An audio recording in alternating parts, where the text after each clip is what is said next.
à tous, je me présente, je m'appelle Céil Tricky, je suis master trainer en process communication, maître enseignant en PNL et en hypnose et master coach. En fait, la question qu'on pourrait se poser, c'est comment un outil de la PNL, de la programmation neurolinguistique, pourrait être utile pour un manager dans le contexte de l'entreprise et au niveau de la communication. En fait, la PNL, c'est un outil très pratique qui permet de mieux se connaître, d'être conscient de ses émotions, d'être conscient du stress qu'on peut avoir. Et à partir du moment où on est conscient de ce qu'on dit et comment on le dit, en fait, nous pouvons agir dessus. Nous avons des outils qui nous permettent de comprendre comment fonctionne le cerveau et de manière à l'orienter vers une direction qui est positive, qui est ressourçante pour la personne. Donc c'est un outil qui permet, en fonction de l'objectif qui a été tracé, d'avoir les moyens qui vont permettre d'atteindre cet objectif et de gérer ses émotions, de gérer son stress dans un contexte où parfois il peut y avoir des défis à relever. Quand le manager connaît cet outil, il peut mieux gérer ses émotions et à ce moment-là, à travers la communication, il va pouvoir influencer et orienter les personnes en fonction d'un contexte bien déterminé. Ça peut être utile dans un contexte de management, de communication et également en contexte de cohésion d'équipe. Donc c'est un outil complet qui est basé sur le fonctionnement du cerveau et à partir du moment où on maîtrise et on a le pouvoir de faire ce qu'on veut, nous pouvons atteindre les objectifs et créer des relations harmonieuses en communication et en management. Je vous remercie de votre écoute et à très bientôt, j'espère. Merci, bienvenue à tout le monde. Merci Maya pour cette présentation qui était effectivement choquante, pour moi en tout cas. Et j'étais il y a à peu près un mois, dans le cadre d'une mission avec l'association justement, en contact avec un haut responsable de l'Union européenne qui s'occupe de la santé et de l'éducation en Tunisie. Et effectivement, on a besoin de développer des outils de communication parce qu'il m'expliquait qu'il avait fait le tour de plusieurs régions en Tunisie. Et parfois, il existe dans certains endroits que je ne vais pas nommer, des endroits où le bloc opératoire, les médecins ont créé un mur pour empêcher que les familles des patients n'interviennent de peur de perdre peut-être un membre de la famille ou quelque chose comme ça. Vous voyez où est-ce qu'on peut arriver à partir du moment où il peut y avoir des conflits et ça peut aller jusqu'à un mur au niveau du bloc opératoire. J'ai été choqué également, donc il y a beaucoup à faire, effectivement. Alors si vous permettez, je vais me présenter et je vais utiliser le baladeur parce que je vais venir à côté de vous, si ça vous convient. Je vais commencer par vous expliquer de quoi il s'agit et qu'est-ce que je vais vous présenter. Donc je vais commencer par parler du rôle du manager en entreprise. Et il a beaucoup de tâches à faire. Et la définition de la PNL. Donc qu'est-ce que la PNL, la programmation neurolinguistique? Quels sont les percepts de base, donc de quoi il s'agit? Et vous allez voir qu'on va comprendre comment fonctionne notre cerveau. Alors, pour faire cette présentation, j'ai besoin de vous, j'ai besoin qu'on interagisse. Donc je vous poserai quelques questions, et puis si vous êtes OK, vous répondrez ce que vous avez envie de remplir par rapport à ça. En quoi la PNL peut être utile en entreprise, dans la communication? Donc je vais l'expliquer également, et je vais expliquer également le fait que rien ne peut se faire s'il n'y a pas, au préalable, une relation de confiance. Donc en PNL, on étudie comment créer des relations de confiance. C'est ce qui est important, que je vous présenterai par la suite. On verra également que, en termes de communication, on va plus être dans la dynamique de faire que de donner des conseils quand on utilise la PNL. Donc on va poser des questions. Et c'est pour ça que j'ai dit que ce qui est important, c'est d'abord de créer un rapport de confiance. Et on terminera par un plan d'action du manager, c'est-à-dire que quand vous êtes manager, dans la relation de communication, qu'est-ce que vous avez besoin de mettre en place pour pouvoir justement créer ce rapport de communication? Alors je commence d'abord par un schéma de l'intelligence émotionnelle. Pour pouvoir gérer la relation, qui est la 4e étape, en fait, il y a besoin dans un premier temps de se connaître et d'être conscient de ce que nous disons et comment nous le disons. Alors se connaître, ok, ça peut être possible, et d'être conscient de quels sont mes points forts et quels sont mes points d'amélioration. Je peux par exemple, en étant dans la connaissance de soi, savoir que je suis quelqu'un d'organisé, de structuré. Et je peux aussi savoir que j'ai besoin de développer l'écoute. Donc là on est dans la connaissance et en même temps dans la conscience de soi. Si je me connais et que je suis conscient de moi, je peux savoir qu'à certains moments, je peux avoir du stress. Et si j'ai du stress, ben, l'objectif c'est de le gérer. Et donc si je gère le stress, à ce moment-là, je peux identifier l'autre, c'est-à-dire connaître ses points forts et savoir qu'il a aussi des points d'amélioration. À partir de ce moment, je peux gérer une relation dans un rapport gagnant-gagnant. Parce que si je ne passe pas par ces étapes-là, donc si je ne suis pas conscient de moi, le risque c'est quoi? C'est de pouvoir peut-être vivre des situations de stress. Et si je vis des situations de stress, je ne peux pas agir sur les tâches que j'ai à faire. Et j'ai beaucoup de tâches en tant que manager. On me demande de manager, on me demande de décider, on me demande d'organiser, de prendre des décisions, de prendre des initiatives, de faire plein de choses. Et si toutes ces choses-là, bah, je suis sous stress et que je ne gère pas le stress, bah, à ce moment-là, je ne peux pas communiquer efficacement avec un collaborateur. Il y a 2 psychologues américains qui ont travaillé sur les états émotionnels au niveau aussi bien entreprise que personnel, et qui font ressortir que si j'ai des craintes qui ne sont pas identifiées et que je n'ai pas les moyens de les gérer, ben à partir de là, je peux communiquer, donc ne pas être dans la communication. Et donc l'objectif, c'est un modèle de Lazarus et Folkman, ce sont 2 psychologues américains, de comprendre déjà comment fonctionne le stress. Dans un premier temps, ben, il y a ce qu'on appelle un stimulus. Je prends un exemple de la vie quotidienne. Peut-être, par exemple, si vous êtes dans la rue et que vous êtes en train de marcher et que vous voyez un chien qui est dans la rue. En voyant ce chien, soit vous êtes dans la dynamique de percevoir une menace, soit vous ne percevez pas de menace. Si vous voyez ce chien et que vous ne percevez pas de menace, vous n'avez pas de stress. En revanche, si vous percevez une menace, qu'est-ce qui va se passer ? Soit vous avez la capacité à faire face à cette menace, soit vous n'avez pas la capacité à faire face. Si vous avez la capacité à faire face, vous avez du bon stress. Par exemple, vous avez repéré qu'il y a une pierre pas loin de là et que vous allez vous défendre. Ça, c'est des moyens qui vous permettent de dire « Ok, je peux faire face ». Ou bien, vous êtes tétanisé. Et en étant tétanisé, ben, vous ne trouvez pas de solution. Et vous avez peur, peut-être vous courez, vous faites autre chose. Et donc, du coup, à ce moment-là, vous avez du mauvais stress. Que ce soit dans la vie privée, que ce soit dans l'entreprise, ça fonctionne de la même manière. Ça veut dire qu'en tant que manager, si par exemple je perçois qu'il y a une menace en fonction de mon collaborateur, ben, je peux avoir un mauvais stress et lui communiquer ce stress. En revanche, si par rapport à une situation je vois qu'il y a un blocage et que j'ai les moyens de faire face, à ce moment-là, j'ai du bon stress. Donc la PNL, qu'on va voir ensemble, c'est un des outils. Je dis bien un des outils, parce que ce n'est pas le seul outil, mais c'est un des outils qui vont nous permettre de se gérer, qui vont nous permettre de comprendre l'autre, de se comprendre et de pouvoir interagir avec l'autre en créant un rapport de confiance. À partir du moment où il y a ce rapport de confiance, tout le reste, on peut le mettre en place. Est-ce que jusque-là, il y a des questions? C'est bon pour tout le monde? Alors, je continue. Donc, qu'est-ce que la PNL? En fait, on va travailler sur le mode d'emploi du cerveau. PNL veut dire programmation neuro-linguistique. Donc l'objectif, c'est de comprendre comment notre cerveau fonctionne. À partir du moment où je sais comment il fonctionne, j'ai le pouvoir sur moi. C'est-à-dire que j'ai le pouvoir de gérer mes émotions. J'ai le pouvoir d'orienter mon objectif. J'ai le pouvoir de créer des relations de communication gagnant-gagnant. Donc cet outil-là, qu'on va étudier ensemble, en fait, il a été mis en place dans les années 70 par 2 personnes, un mathématicien, un linguiste, donc c'est Bandler et Grinder, qui étaient en fac de psycho.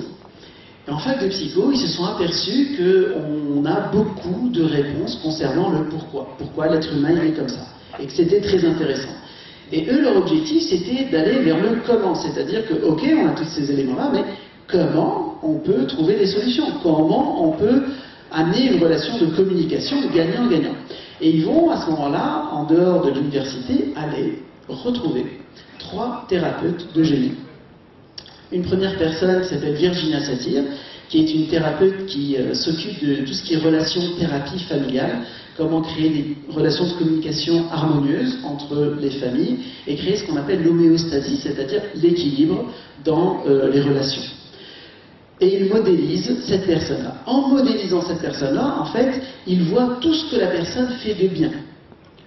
Ensuite, ils vont voir Fritz Perls. Fritz Perls, qui travaille sur la Gestalt thérapie, qui est un psychiatre américain et qui s'est donné comme défi d'aller sur le terrain des émotions. Parce que la psychiatrie, à un moment donné, n'allait que sur le terrain du cognitif. Alors que sur le terrain émotionnel, on peut faire beaucoup de choses. Et donc, ils vont voir ce psychologue de génie et ils voient également comment il accompagne les personnes en travaillant sur les émotions. Et ces deux personnes-là, Bandler et Grinder, modélisent, c'est-à-dire qu'ils observent des centaines d'heures d'accompagnement pour voir qu'est-ce qui fonctionne et faire de la même manière. Et après, ils vont voir une troisième personne qui s'appelle Milton Erickson, qui est l'inventeur de l'hypnose ericksonienne. Donc il y a plusieurs types d'hypnose. Il y a l'hypnose classique, celle que vous voyez à la télévision, où on donne à la personne un ordre d'or et d'or, qui fonctionne qu'avec 20% de la population.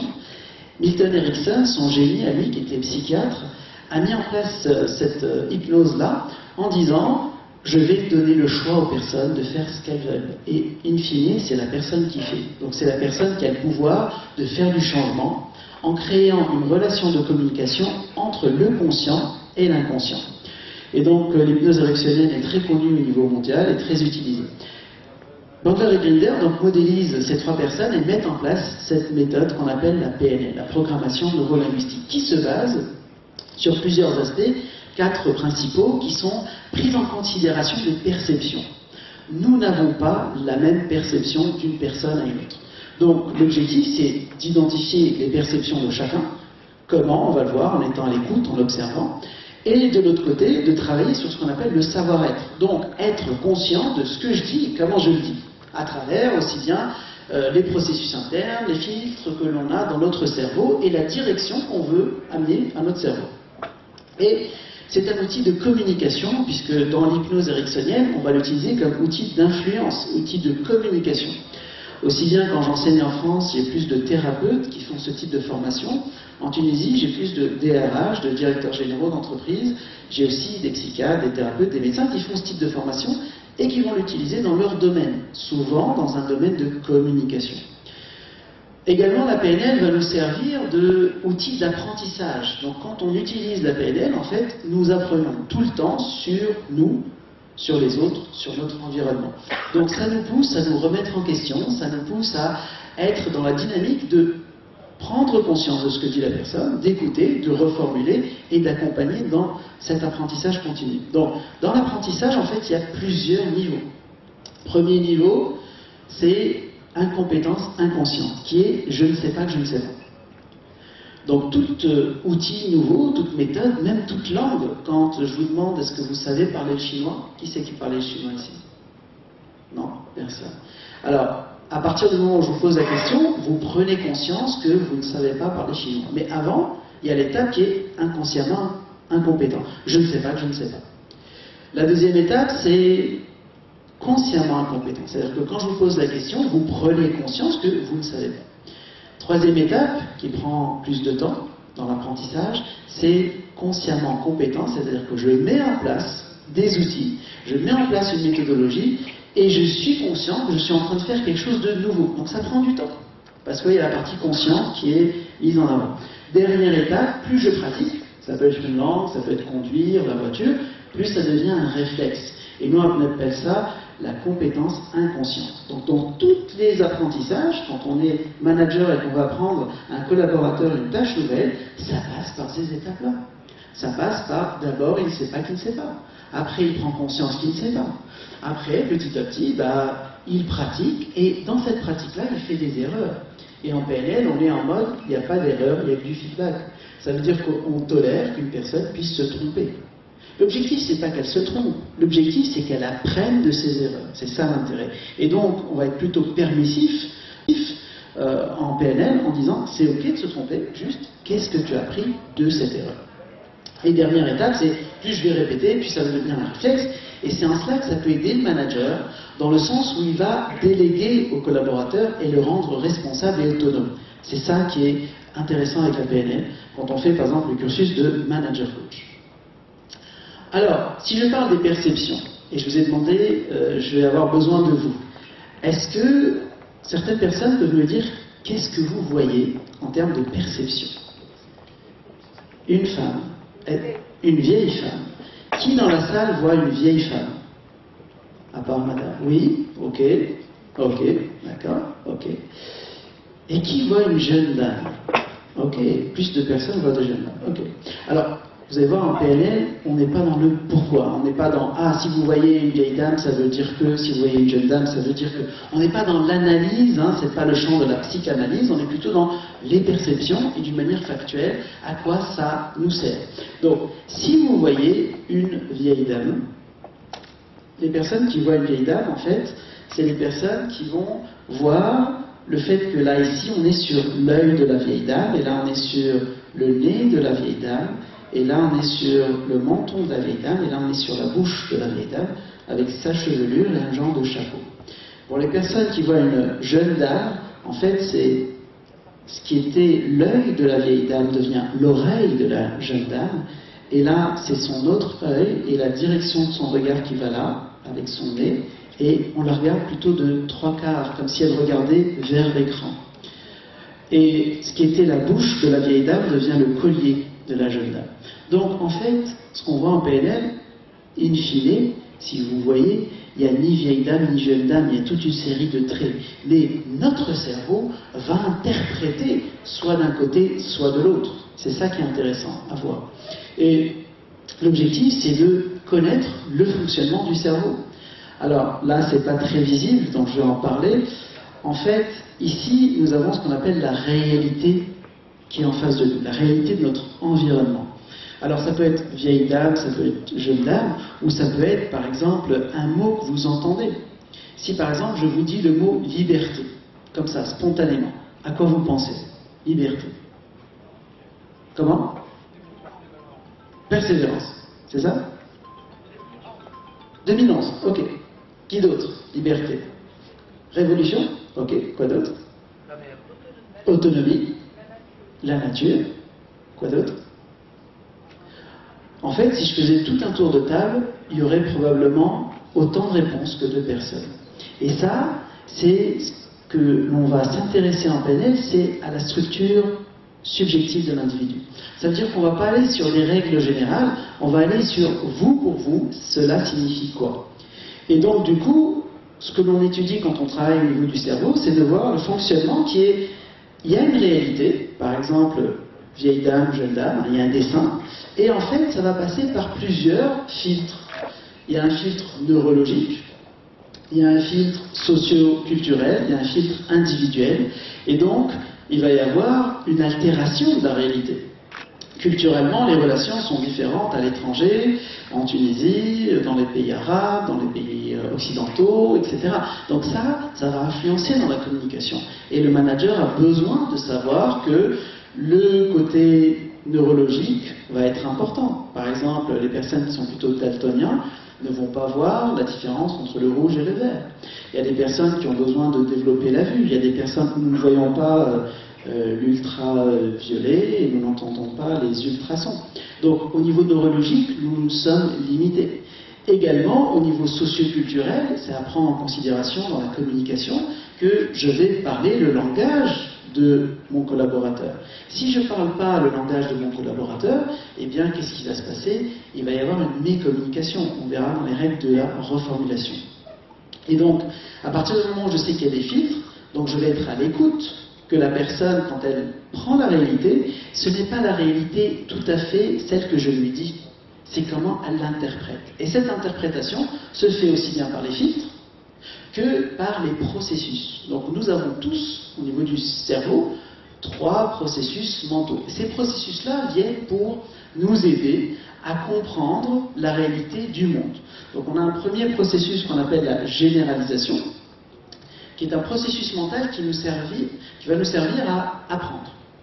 Quand vous apprenez la première fois à ouvrir une porte, vous vous servez du principe de généralisation pour vous dire, chaque fois que je vais voir une porte, je vais faire le même geste. D'accord ?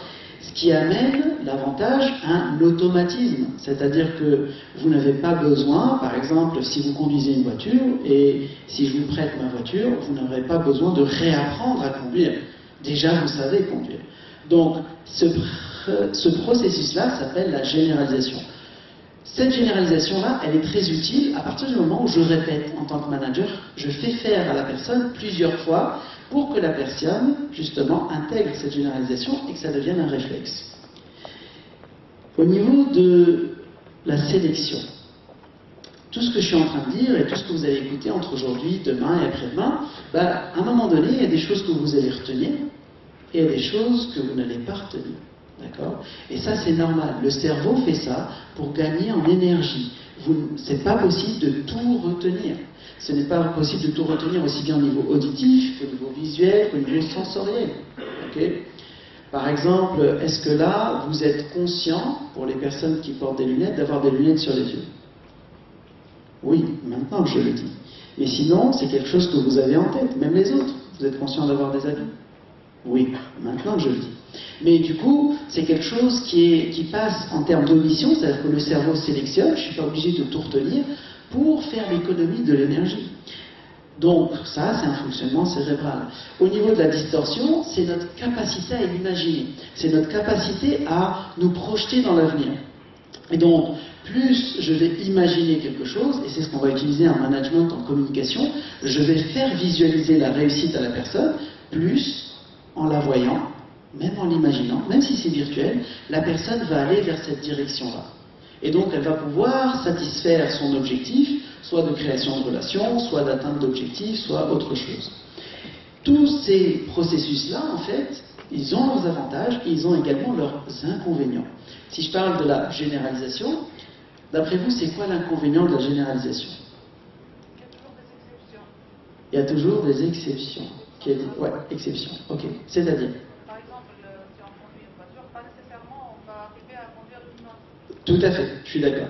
Et donc du coup, si nous utilisons la généralisation tout le temps, l'inconvénient, c'est que nous pouvons avoir des préjugés.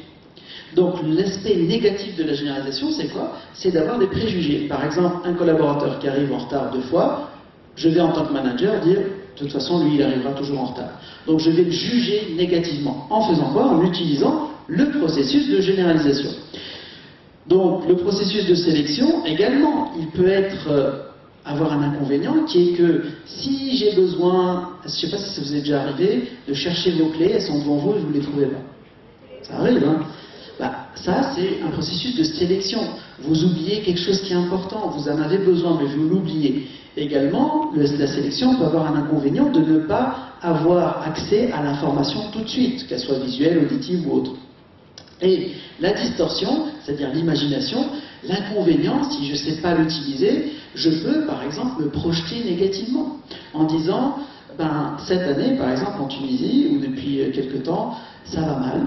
Et donc j'imagine que ça va aller de plus en plus mal. Et en imaginant que ça va aller de plus en plus mal, je pense que c'est la réalité. Donc il y a une différence en fait entre l'imagination et la réalité. Et dans la distorsion, ça ne reste que de l'imagination. Et si je pense que ce que j'imagine est réel, à ce moment-là, ça devient un inconvénient. Et parfois, il y a des personnes qui vont imaginer le pire en disant, si je vais aller voir un client, je sais que ça va mal se passer. Et ils commencent à visualiser que ça se passe mal. Et du coup, ça se passe mal. Parce que le cerveau, il fonctionne comme ça. Si je l'oriente vers une direction, il va prendre cette direction. Et donc, ça peut marcher d'un côté, comme ça peut marcher de l'autre. C'est-à-dire que si j'ai besoin que ça se passe bien, je vais orienter mon cerveau pour que ça se passe bien. Donc je vais imaginer, avec la distorsion, que tout se passe bien. Donc ça, c'est les processus, quand on sait comment ça fonctionne entre les processus, les filtres et ce qu'on appelle nous le VACOG, c'est-à-dire les 5 sens, visuel, auditif, kinesthésique, c'est corporel, olfactif et gustatif. Quand on maîtrise tous ces éléments au niveau cérébral, on maîtrise la communication, parce que l'information, pour passer de la réalité vers notre cerveau en faisant un mix et un voyage entre notre conscient et notre inconscient, c'est ça qui va nous donner in fine, en output, la communication verbale et non verbale. Donc ça passe par tout ça. Du coup, ce qui est intéressant à savoir quand on sait ça, c'est qu'on va utiliser la reformulation.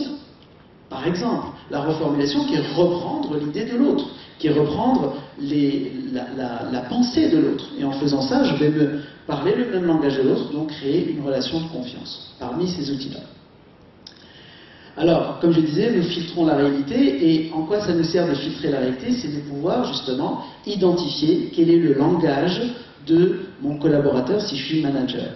Est-ce que c'est plus un langage visuel, la personne qui vous dira « chouf ou regarde, regarde-moi quand je te parle, et c'est des personnes qui, par exemple, auront besoin d'être regardées pour se sentir écoutées. Je ne sais pas si vous avez déjà vu des personnes comme ça, qui sont du style, vous êtes en train d'écrire sur un ordinateur, et ils vous disent, regarde-moi quand je te parle.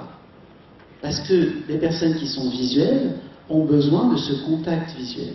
Et pour elles, ces personnes-là, si on ne les regarde pas, c'est qu'on ne les écoute pas. Donc du coup, la personne va commencer à interpréter. Et nous, en PNL, on n'interprète pas, on est plutôt à l'écoute. Si elle a besoin, la personne, d'être écoutée en la regardant, je vais l'écouter en la regardant. Les personnes qui sont des managers qui accompagnent dans la communication, des personnes qui sont à dominante visuelle, par exemple, ils vont leur faire des dessins, des schémas, des slides. Donc ça sera beaucoup plus pertinent parce qu'ils vont tout observer, ils vont tout comprendre. Et il y en a d'autres qui vont plus passer par l'auditif, qui est la parole.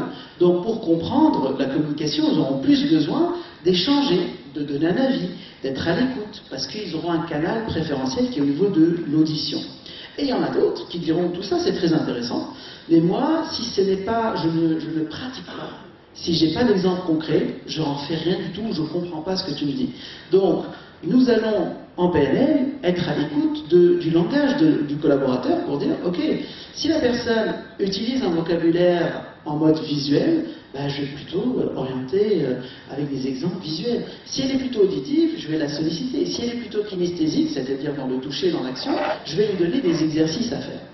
Après, gustatif et olfactif, c'est beaucoup moins répandu. Je ne vais pas lui donner un truc à goûter ou un truc à sentir, quoique ça dépend des métiers. Si la personne elle est onologue, donc elle s'occupe des vins, ben, elle va pouvoir goûter et puis ok, c'est son métier. Ou bien elle fait le métier de nez dans l'industrie de la parfumerie et donc du coup elle aura un sens de l'odorat développé. Mais en fonction du vocabulaire de la personne, déjà je peux détecter quelqu'un qui me dit nshemha qarsa, donc on est bien dans de l'olfactif et du gustatif. On est d'accord ? Okay. Alors, c'est différents vocabulaires, et l'avantage, c'est quoi? C'est, en étant à l'écoute, je reprends le vocabulaire de la personne. Un index de la conscience. Je parlais tout à l'heure de l'index de la conscience. C'est important d'être conscient. En tant que manager, ce qui est important, c'est d'être conscient de notre environnement. Parce que l'environnement va conditionner nos comportements. Est-ce que vous agissez à la maison comme vous agissez en entreprise? Non. D'accord? Donc, une bonne connaissance de votre environnement managérial d'entreprise va vous permettre d'être en confiance vous-même en tant que manager. Et donc de pouvoir gérer des relations dans un rapport où vous êtes en sécurité parce que vous maîtrisez tous les tenants, les aboutissants. Ça peut être votre environnement de travail, ça peut être l'environnement de la concurrence, et donc vous êtes en maîtrise. À part cet environnement, nous allons en PNL prendre en considération 3 aspects importants qui sont les valeurs, les croyances et les objectifs. Parfois, nous sommes en entreprise et nous ne partageons pas les mêmes valeurs. Ou bien, quand je forme, ça fait plus de 15 ans que je suis dans le secteur des entreprises, je forme aussi bien en Tunisie qu'à l'étranger, et je pose parfois la question aux managers, ça peut être les N-1 leaders, et je leur dis, est-ce que vous connaissez les valeurs de votre entreprise?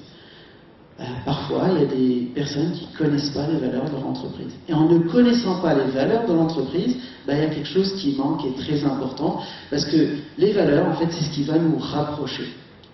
Ce n'est pas uniquement le fait de connaître les valeurs, c'est aussi de les partager, c'est aussi de faire en sorte que j'adhère à ces valeurs-là. Et en PNL, on va voir qu'effectivement, si on parle de liberté, comme je parlais tout à l'heure, qui est une valeur, la perception de cette liberté est différente d'une personne à une autre. Donc même si nous avons les mêmes valeurs et que nous les partageons, nous pouvons avoir des perceptions différentes vis-à-vis de ces valeurs.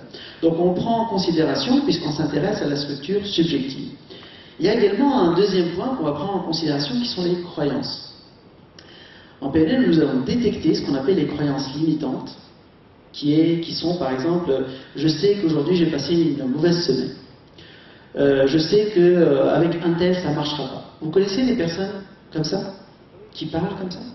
Ça arrive à tout le monde. Hein, d'avoir des croyances du style je sais qu'aujourd'hui, ça va pas, rien ne va se passer comme je veux.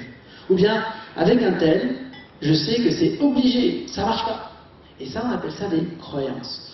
L'avantage en PNL, c'est que nous allons détecter ces croyances et nous allons poser la question à la personne. Est-ce que pour toi, cette croyance est ressourçante ou limitante? Si elle est ressourçante, bah, du coup, je vais l'entretenir, et si elle est limitante, qu'est-ce que je vais faire? Bah, je vais m'en débarrasser, j'en fais une autre. L'objectif, c'est quoi? Bah, c'est de pouvoir justement atteindre ces objectifs. Plus je connais mes valeurs, et plus je suis conscient de ce qu'on appelle, nous, en PNL, les processus internes, c'est-à-dire mon fonctionnement interne, comment j'analyse la situation, comment je perçois les événements. Et quand je connais ma perception de l'événement, mon analyse, je peux agir sur mes émotions, pas pour les contrôler, mais pour les gérer. À partir du moment où je les gère, là, à ce moment-là, je peux atteindre mes objectifs et avoir des comportements adaptés dans un environnement précis. Donc ce qui m'intéresse, c'est de comprendre que dans cet index de la conscience, tout est interrelié. Ça veut dire que si je sais comment fonctionne mon cerveau, donc mes processus internes, je peux agir sur mes émotions et donc je peux agir sur mes actions. Et donc je peux communiquer efficacement avec un collaborateur. Le schéma classique de la communication, c'est émetteur, récepteur, feedback. Okay, vous connaissez ce schéma-là? C'est un schéma de retour d'information. En PNL, nous travaillons sur un schéma qui est basé sur le fonctionnement du cerveau, qui est d'abord, quelle est ma perception de l'événement? Il se passe quelque chose. Avec cet événement-là, je vais l'interpréter à travers mes processus, à travers mes filtres. Cette interprétation va m'amener une émotion. Cette émotion va engendrer un comportement, et ce comportement-là va agir dans un environnement. Je me souviens, il y avait un manager qui est venu me voir pour me dire « J'ai un problème avec le directeur général de l'entreprise ». C'était en fait le DRH de l'entreprise. Et je lui ai dit « Ok, tu peux m'en dire plus ?» Il dit « Oui, effectivement, on était dans une réunion importante, et le directeur général de l'entreprise, c'est quelqu'un qui a fait des études, c'est quelqu'un qui est bien élevé, c'est quelqu'un qui... Voilà, c'est quelqu'un qui a réussi. Et je n'ai pas compris, j'ai été choqué de son comportement lors de notre dernière réunion. Je lui ai dit, tu peux m'en parler, de quoi il s'agit? Il dit, voilà, en fait, lui, il était en train de présenter sa réunion, les chiffres, etc. Et il y avait dans la réunion 2 collaborateurs qui étaient en train de chuchoter et de rigoler. Et donc, qu'a fait le directeur général? Il avait une agrafeuse à côté de lui, en fer, et il a pris l'agrafeuse et, boum, il l'a jetée sur les collaborateurs. Il les a agrafés. Il leur a fait mal. Et tout le monde était choqué. Tout le monde était choqué parce que les personnes n'avaient pas compris qu'est-ce qui s'était passé dans le cerveau de cette personne-là. Qu'est-ce qui a poussé ce directeur général qui a fait des études, avec un certain niveau, à faire un comportement qui est un comportement qu'on va voir dans la rue avec des personnes qui n'ont pas d'éducation, qui ont une mauvaise éducation. Et donc, quand on se base sur la PNL, en fait, et quand on pose des questions à cette personne-là, on va comprendre qu'est-ce qui se passe dans son cerveau. Cette personne qui a vu un événement devant elle, donc en ayant vu l'événement des 2 personnes qui chuchotent, elle a passé par les différentes étapes, les filtres socioculturels, le filtre individuel, c'est-à-dire son éducation, tous ces éléments-là, ces valeurs. Pour ce directeur général, la valeur qui n'a pas été respectée, c'est la valeur respect. Pour lui, la valeur respect a été violée. Pour lui, dans sa perception subjective à lui. Et en ayant cette perception-là, son émotion a été « je suis en colère, en extrême colère ». Son comportement, il a été spontané, c'est-à-dire non calculé. Et donc du coup, il a pris l'agrafeuse et il l'a fait sans réfléchir ni sur les conséquences, ni sur la perception des autres sur lui, ni sur autre chose. Ça peut être soit en faisant une action, soit en disant des mots. Et ça arrive à beaucoup de gens de dire quelque chose et de se dire « excuse-moi, à froid, je ne sais pas ce que je voulais faire, c'est pas ce que je voulais dire ». Et donc en PNL, nous on va travailler sur un des présupposés qui sont les plus importants, sont le comportement, c'est pas la personne. Et l'intention, elle est toujours positive. L'intention de la personne vis-à-vis d'elle-même. Hein. Le comportement peut être négatif, ok, là ici c'était un comportement négatif, mais l'intention de la personne, l'intention est toujours positive. Et donc, partant de ce présupposé, nous allons plus analyser que juger, en disant qu'est-ce qui s'est passé. La personne, elle a eu une valeur qui n'était pas assouvie, et donc du coup, il a réagi de cette manière-là, à travers les processus, etc. Et donc, comment faire autrement. Et en PNL, on est plus orienté sur le comment que sur le pourquoi. Dans la vie de tous les jours, dans les conflits, on dirait mais pourquoi il fait ça, et du coup, la solution la plus simple, c'est de le renvoyer. Ça, c'est aller au plus simple. Et quand on est dans le comment, en fait, nous allons plutôt rechercher comment faire autrement. Parce que quand on est sous stress, les réactions sont spontanées. Soit c'est pour se défendre, soit c'est pour attaquer, soit c'est pour fuir, etc. Donc là, ce qui est intéressant en PNL, c'est qu'on peut, quand on est conscient de tout ça, travailler sur la prise de conscience de nos filtres, de nos émotions, de voir comment je peux connaître ces filtres et ces émotions et faire en sorte que je vais agir dessus. Donc j'ai le pouvoir de faire du changement, puisque je suis responsable de tout ce que je ressens, de tout ce que je vis, de mes actions et de qu'est-ce que je pense et comment je le pense. Donc du coup, je peux, à ce moment-là, en ayant l'action sur moi, gérer mes émotions, avoir le pouvoir d'atteindre mes objectifs et de créer des relations de communication efficaces. Donc c'est ce qu'on va faire en PNL. On fait ça en créant notamment le rapport. Donc pour créer le rapport en PNL, parce que nous avons une démarche qui s'appelle suivre et guider. Ça veut dire que le manager, on va l'amener dans la formation de manager coach par la PNL à suivre son collaborateur. C'est-à-dire être à l'écoute. C'est-à-dire travailler sur la reformulation. Ça veut dire également se synchroniser à l'autre. Ça veut dire avoir la même posture. Et en même temps, garder au niveau de la proxémique une prise de conscience que si je suis trop proche du collaborateur, il se sent en sécurité, mais si je suis trop éloigné également, il n'est pas à l'aise. Donc prenant en considération tous ces éléments, l'objectif c'est de dire, ok, je vais travailler plus mon acuité sensorielle. Ça veut dire que je vais plus observer, c'est ce qu'on fait en formation, je vais plus développer l'écoute. Pour pouvoir le faire, je vais éviter les jugements. Donc quand on étudie la PNL, nous ne sommes pas dans le jugement. Nous sommes plutôt dans l'écoute objective. Et quand j'écoute la personne objectivement, je vais pouvoir reformuler. Reformuler veut dire parler son langage. Et à partir du moment où je parle son langage à sa manière, c'est-à-dire en synchronisant, si la personne a un ton bas, je vais parler bas. Si la personne a un ton élevé, je vais parler élevé. Ça veut dire que je vais m'adapter dans ce contexte en fonction des personnes qui sont en face de moi. Je me souviens, il y avait une entreprise de la grande distribution que j'ai accompagnée et il y avait des directeurs régionaux. Je fais un tour de table dès le départ en disant quelles sont vos attentes par rapport à la formation. Et il y a une personne qui intervient en disant moi ce qui m'intéresse c'est de pouvoir tout dire, me sentir libre de tout dire.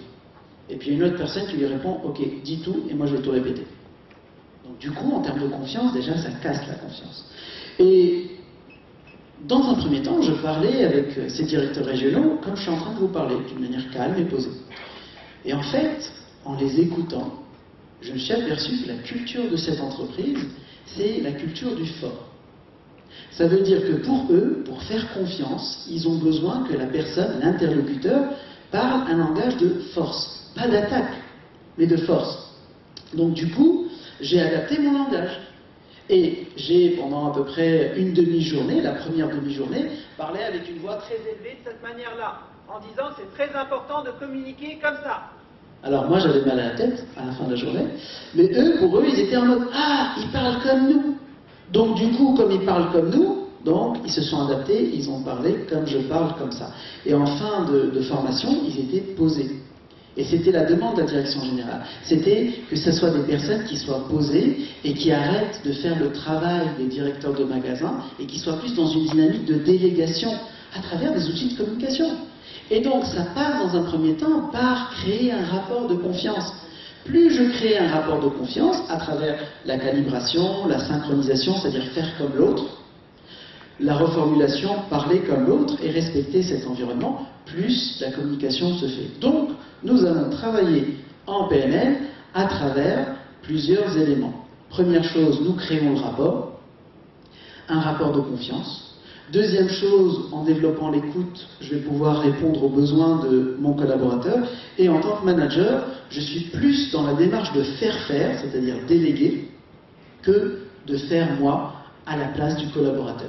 Et donc, j'ai trouvé l'outil adéquat qui va me permettre de communiquer efficacement pour que le collaborateur, en lui posant des questions pertinentes, puisse trouver lui-même ses solutions. Ça ne sert à rien que je fasse le travail de 3, 4, 5 personnes si moi, en tant que manager, je n'ai pas 3 fois plus de salaire. Est-ce que si vous êtes manager, est-ce qu'il y a des managers dans la salle ici?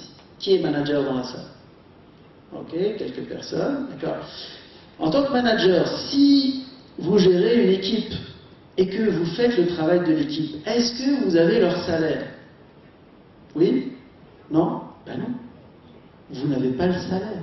Et donc à partir du moment où vous faites le travail des autres, c'est-à-dire que les autres ne se sentent pas responsables des tâches. Et donc ils vont se dire, c'est très bien, mon manager, à chaque fois que j'ai envie qu'il fasse le boulot, je dis que je n'y suis pas arrivé. C'est trop difficile. C'est compliqué. Et donc du coup, je vais fuir ma propre responsabilité à moi. Et si je fuis ma propre responsabilité à moi, qu'est-ce qui va se passer? Mon manager va faire le boulot. Et donc moi, en tant que collaborateur, je suis plutôt confortable. Et je garde mon salaire. Et donc si moi, en tant que manager, j'entretiens ça, moi je suis plus fatigué, je n'ai plus de vie privée, et donc du coup je suis sous stress. Et j'ai une boucle qui se répète. Donc l'objectif c'est quoi? À partir du moment où je sais comment ça fonctionne, je pose des questions et j'accompagne au changement. J'accompagne à l'objectif. Et donc c'est ce que nous travaillons en PNL, c'est nous accompagnons les personnes d'un point A à un point B. En posant 3 questions simples. Quelle est la situation actuelle? Qu'est-ce que tu vis actuellement? Deuxième question, quel est ton objectif? Nous, ce qu'on appelle l'état désiré. Et donc, à partir de là, il y a toute une série de questions qui sont en mode quels sont les moyens internes et externes dont tu disposes. Et quand je connais les moyens internes et externes, pour atteindre l'objectif, d'après vous, est-ce que ça suffit pour atteindre l'objectif?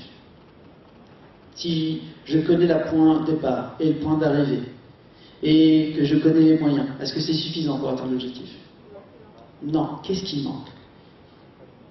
Qu'est-ce qui manque d'après vous? Ouais. Et donc s'il n'y a pas de volonté, c'est quoi? Ouais. Et l'implication, s'il n'y a pas d'implication, c'est à cause de quoi? La croyance, on se rapproche. Confiance, crise de confiance. Prise de conscience de quoi? Tout à fait, tout à fait. Si pour la personne, nous on appelle ça l'écologie, si pour la personne ce n'est pas écologique de faire du changement, c'est-à-dire que si nous ne prenons pas en considération les obstacles internes ou externes, il n'y aura pas de changement. Donc en tant que manager, je ne peux pas accompagner mon collaborateur, même à travers tous les outils de communication, si je ne prends pas en considération le fait que la personne, elle a des obstacles qui peuvent être internes ou externes, ça peut être sa famille, ça peut être quelque chose d'extérieur, qui c'est sa famille, ou interne, la personne ne se sent pas capable de faire le changement. Et vous avez, par exemple en Tunisie, beaucoup de personnes qui deviennent des managers sans avoir fait une formation de management. Parce que je maîtrise un outil que je sais faire, après 10 ans, on me dit, tiens, deviens manager. Mais un outil, c'est une façon de travailler. Gérer une équipe, c'est une autre façon de travailler. C'est d'autres prédicats. Et à partir de là, si je n'ai pas appris, à travers soit l'enseignement universitaire, soit les formations, je ne sais pas comment faire. Donc du coup, je suis confronté à quoi? À des obstacles. Et donc s'il n'y a pas la prise en considération de ces obstacles, il ne peut pas y avoir de changement. Ça ne peut pas être possible. Il y a une dizaine d'années, nous avons accompagné avec notre cabinet une équipe de foot, l'équipe du CSS, de Sfax. J'ai travaillé avec le groupe Pointet de Salemi, le groupe Salemi, et Simon Salemi m'a demandé, Seil, j'ai besoin de toi en tant que coach pour accompagner l'équipe de foot. Il m'a dit, moi j'y connais rien en foot, je dis, moi non plus.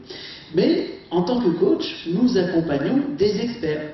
Et donc les joueurs de foot, le coach sportif est un expert. Et donc, je n'ai pas besoin, moi, d'être expert dans ce domaine pour faire cet accompagnement. J'ai besoin de faire quoi? D'utiliser la PNL.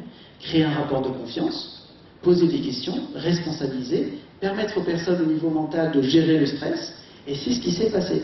Et donc, on a fait ce qu'on appelle un diagnostic sur la situation de l'équipe, qui était en péril en 2007, et j'ai négocié donc avec le président qui était Mansour Salem en disant, voilà, il y a besoin d'avoir des moyens, donc des moyens internes, coaching mental, et des moyens externes, donc l'accompagnement. Et autre chose, il y a besoin d'enlever des obstacles que les joueurs, que l'équipe, que l'extérieur aussi mettait en place. Et en trouvant cet équilibre-là, le résultat final, le but final, c'est que l'équipe a gagné une Coupe CAF et une Coupe Tunisie. Donc, ça ne veut pas dire que le coaching mental, c'est lui qui a permis de faire tout le boulot, mais ça veut dire que c'est complémentaire. Et donc la PNL ne vient pas pour se substituer à quelqu'un ou à quelque chose, elle vient plutôt comme un outil qui est performant à la personne pour qu'elle puisse trouver sa propre performance et modéliser ce qui fonctionne déjà chez elle, à partir du moment où elle sait comment son cerveau fonctionne. Donc c'est ça qui est intéressant par rapport à cet accompagnement. Très bien. Alors le mot de la fin, en plan d'action, qu'est-ce qui se passe? Pour pouvoir agir, le manager, il a besoin de se connaître lui-même. Il a besoin de développer une stratégie, de pouvoir relever des défis professionnels et personnels et de prendre des décisions importantes afin d'atteindre des objectifs et travailler sur une relation de communication gagnant-gagnant. En tant que président de l'association, je vous ai dit tout à l'heure, en tant que président de l'association Synapse Développement Tunisie, nous offrons, nous, tous ces outils que j'étais en train de vous expliquer, que ce soit en PNL, en hypnose, en coaching, gratuitement aux moins de 25 ans. Et aux enseignants, nous leur offrons les 4 premiers jours. Et nous allons organiser, je termine avec ça, l'année prochaine, en mars, un congrès international sur la communication, sur l'éducation, sur tous ces outils de PNL, de coaching, comment augmenter et améliorer sa performance à travers 35 conférenciers internationaux qui vont venir en mars prochain à Hammamet. Et vous êtes les bienvenus à ce congrès et merci de votre écoute.